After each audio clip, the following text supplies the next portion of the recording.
प्रासंगिक प्रवचन के लिए Rahil sir please come on to the stage. ये अच्छे मोटिवेटर हैं, इनको जरूर ध्यान से सुनना होगा, मुझे भी सुनना है। Please welcome sir.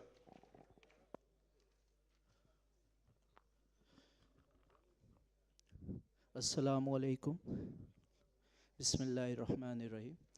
સૌથી પહેલાં હું છ પરગણા થરાદી મેમણ સમાજનો હું શુક્રિયા ગુજાર છું કે મને ઇન્વાઇટ કર્યો, અને એના સિવાય જે બી સ્ટેજ પર હાજર જેટલા મહેમાન છે, કારણ કે ટાઈમ ટૂંકો છે એટલે હું દરેકનું નામ લેવા માટે માફી ચાહું છું કે નથી લઈ રહ્યો, પણ હું દરેકનું શુક્રિયા ગુજાર છું કે મને એ ઇન્વાઇટ કર્યો।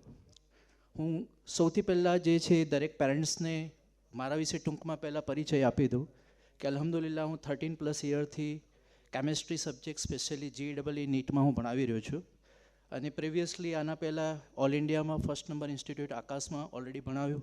અત્યારે હું સ્કોલર ગ્રુપ સાથે જોડાયેલો છું, અને અલ્હમ્દુલિલ્લાહ નંબર ઓફ સ્ટુડન્ટ મારા જરીએ MBBSમાં NIT અને એઝ વેલ એઝ પાયલોટમાં બી અલ્હમ્દુલિલ્લાહ ગયેલા છે।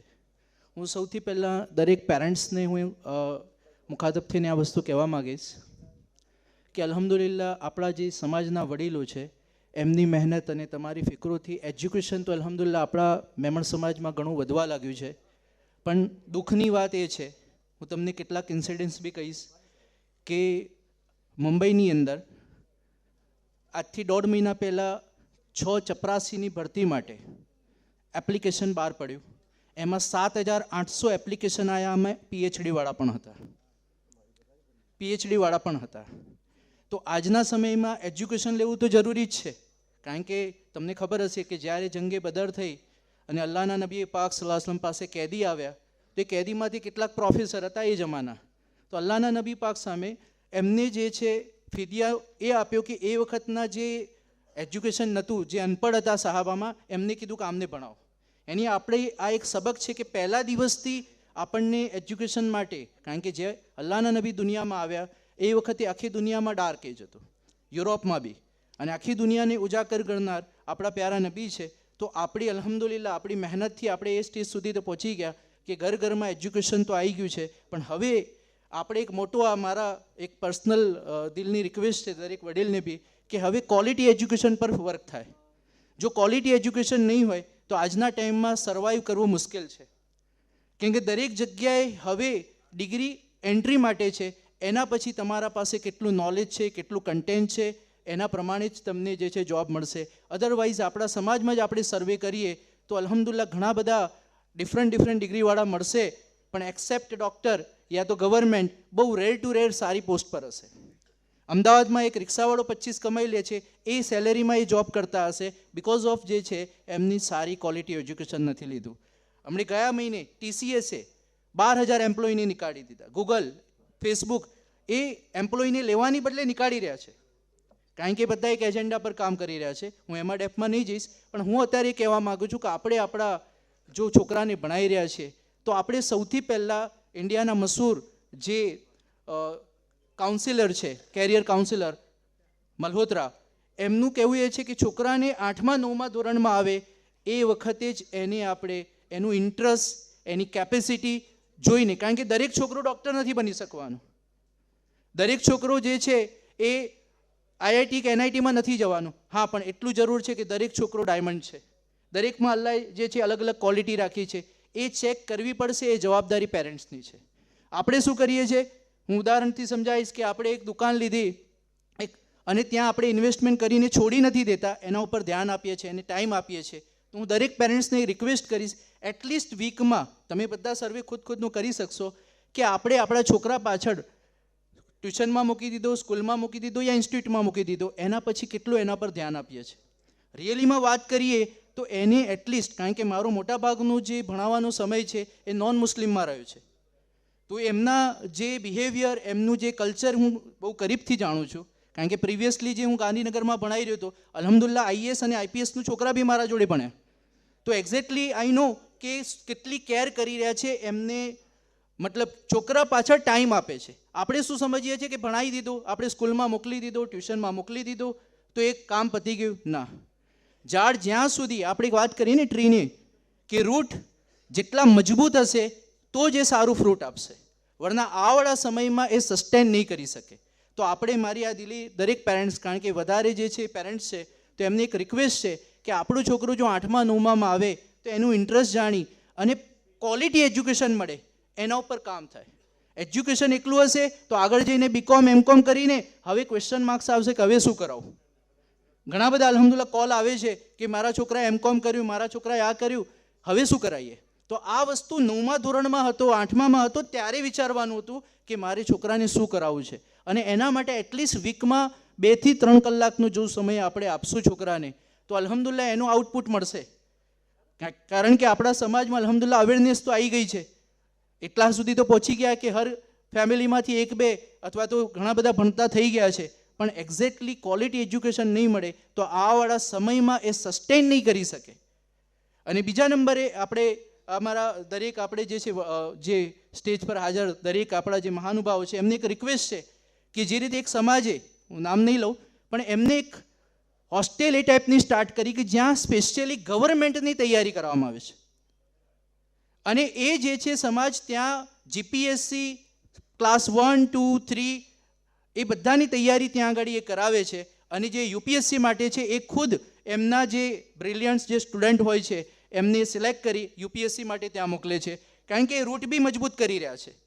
તો આ ટાઈપનું બી એક પહેલ થાય કે જે આપણા ગવર્મેન્ટની અંદર બી મેક્સિમમ આપણા સ્ટુડન્ટ પહોંચે અને એના માટે એક મોમેન્ટ સ્ટાર્ટ થશે ઇન્શાલ્લાહ, તો એનો બી જરૂર ફાયદો થશે.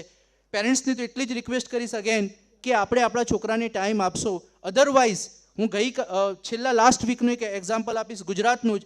નીટમાં 690 માર્ક્સ લાવવાળા સ્ટુડન્ટે સુસાઇડ કરી લીધું because of reason parents time નહોતા આપી રહ્યા, સ્ટુડન્ટને સમજી નથી રહ્યા. આજના એજમાં સ્ટુડન્ટ જે છે ટીનેજમાં મોબાઈલના લીધે એમની જે સેન્સિટિવિટી છે ટુ મચ હાઈ છે. નાની વાતમાં એમને ગુસ્સો આવશે, નાની વાતમાં ગલત સ્ટેપ લઈ શકે છે. આ ઘણા બધા સર્વે કહી રહ્યા છે. એટલા માટે દરેક પેરેન્ટ્સને એક રિક્વેસ્ટ એ છે મારી કે છોકરાને ટાઈમ આપે, એને ઇન્ટરેસ્ટને સમજે, ફોર્સ ના કરે કે ભાઈ તારે શું બનવું છે. એને જરૂર મોટિવેટ કરે, યા કોઈ કાઉન્સિલર, કોઈ યા તો સમાજના વડીલ છે જે એજ્યુકેશનથી રિલેટેડ છે એમને મળાવે અને એના પછી એને 9મા ધોરણથી યા લાસ્ટ ટુ લાસ્ટ 10મા ધોરણથી ટાર્ગેટ કરી દે કે તારે ભાઈ સીએ બનવું છે કે તારે પાયલોટ છે, યા એનું ઇન્ટરેસ્ટ અને વખતની ડિમાન્ડ. કારણ કે હમણાં ગયા મહિને આપણને ખબર હશે કે ઇન્ડિયામાંથી એક જે એને ફેસબુકે 22,000 કરોડનો પેકેજ આપ્યું. તો એવું જરૂરી નથી કે એક જ ફિલ્ડ છે. અત્યારે અલ્હમ્દુલિલ્લાહ નંબર ઓફ ફિલ્ડ છે, બસ સ્ટુડન્ટને ઇન્ટરેસ્ટ લેવાની જરૂર છે અને એને પ્રોપર ગાઈડ કરવાની જરૂર છે. સ્ટુડન્ટને એક રિક્વેસ્ટ એ છે મારી કે તમે જ્યારે બી ભણો તો એક વસ્તુ દિમાગમાં ફિટ કરી લો. આજના સમયમાં કોઈ વસ્તુ એવી નથી કે ભાઈ મારા પાસે સોર્સ નથી. એક શાયરીથી આ વસ્તુ તમને સમજાવીશ. સપના દેખા હૈ તો જરૂર પૂરા હોગા, સપના દેખા है तो जरूर पूरा होगा, बस आज से शुरू करना होगा. सपना देखा है तो जरूर पूरा होगा, बस आज से शुरू करना होगा. दुनिया से बाद में पहले खुद के बहानों से लड़ना होगा. કારણ કે આજે સ્ટુડન્ટ, હું 13 વર્ષથી આ ફિલ્ડમાં છું એટલે સ્ટુડન્ટને સારી રીતે ઓળખું છું કે એમના પાસે બહાના સિવાય કંઈ નથી હોતું, એક્સેપ્ટ બહુ રેર ટુ રેર સ્ટુડન્ટ હોય કે જે ભણી લે. તો દરેક સ્ટુડન્ટને એ જ હું તમને કહેવા માગીશ કે જે છે સમય વધારે નથી પણ એટલું શોર્ટમાં કહીશ કે તમે તમારા હિસાબથી એક ગોલ ડિસાઇડ કરો કે મારે આમાં જવું છે. એક સારું ગોલ ડિસાઇડ કરશો અને એના પછી વર્ક કરશો, ઇન્શાલ્લાહ એ નહીં તો એનાથી નીચું તો જરૂર મળી જશે. પણ પહેલાં ગોલ ડિસાઇડ કરવો જરૂરી છે. અધરવાઇઝ અમે મુસ્લિમ કોમ્યુનિટીમાં જઈએ, આપણે આપણી કોમ્યુનિટીમાં અને પૂછીએ તો 99% ને ગ્રેજ્યુએશનમાં આવ્યા સુધી કોઈ ડિસાઇડ નથી હોતો ગોલ. અને એના કારણે જ ભણ્યા પછી એ સારી જગ્યાએ પ્લેસમેન્ટ નથી લઈ શકતા. તો બસ રિક્વેસ્ટ આ જ છે દરેક સ્ટુડન્ટને મારી કે તમે જ્યારે બી તમારી એજ્યુકેશનની સફર સ્ટાર્ટ થાય, ચાહે 10થમાં હોય કે 12થમાં હોય, તમે અત્યારથી ગોલ બનાવો. કોઈ બીકોમ કરી રહ્યું છે અત્યારથી ગોલ બનાવે કે ભાઈ મારે ગવર્મેન્ટમાં કયા ક્લાસમાં.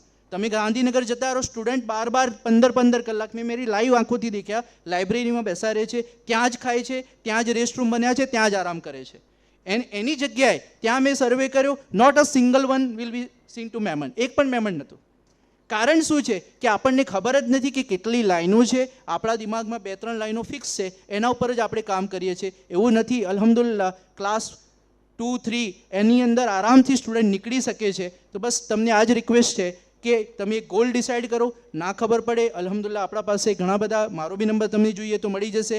અમે બી ગાઈડ કરશું, બીજા બી જે એજ્યુકેશન સાથે કનેક્ટેડ છે અલ્હમ્દુલિલ્લાહ તમને ગાઈડ કરશે કે તમને કઈ લાઈન બેટર છે આગળના સમય માટે. કારણ કે આજથી ઘણા વર્ષો પહેલાં બીકોમની ઘણી ડિમાન્ડ હતી, અત્યારે તમને ખબર છે કે કોઈ તમને માર્કેટમાં જોબ નહીં મળે સમય પ્રમાણે. પહેલાં એન્જિનિયરિંગમાં સિવિલની ઘણી ડિમાન્ડ હતી, અત્યારે એક્સેપ્ટ ફ્યુ કંપની. જેમ જેમ સમય બદલાશે એમ એમ ડિમાન્ડ બદલાશે, તો આપણે એ રીતે અપડેટ થવું પડશે. અને જો નહીં થાવ અને તમે એક ફિક્સ લાઈન પકડીને રહેશો તો આગળના સમયમાં સસ્ટેન નહીં કરી શકીએ. કારણ કે હવે જે સમય આવી રહ્યો છે એ ક્વોલિટી એજ્યુકેશનનો છે. બસ આટલું જ તમને કહીશ. થેન્ક યુ, જઝાકલ્લાહ. शुक्रिया राहिल सर. किसी इंसान की हिम्मत कभी जिद पे आएगी जो नामुमकिन नजर आए उसे मुमकिन बनाएगी. तू अपने काम को अंजाम देता जा खामोशी से, तेरी मेहनत का किस्सा कामयाबी खुद सुनाएगी. ये राहिल सर का कहना है. मैं अगली स्पीच के लिए बुलाना चाहूंगा प्रोफेसर A.T. सिंधी साहब.